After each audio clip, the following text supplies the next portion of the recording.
Ayan na. So, medyo okay na yung adobo natin.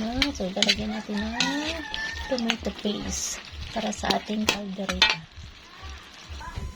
Ayan, linagay ko na yung ating guys, tomato paste. Yung nilagay ko dyan. Tapos, yung sahog natin na carrots. Tapos, yung patatas. White patatas yan. Yung nilagay ko dyan. Palambutin ko muna yan, guys.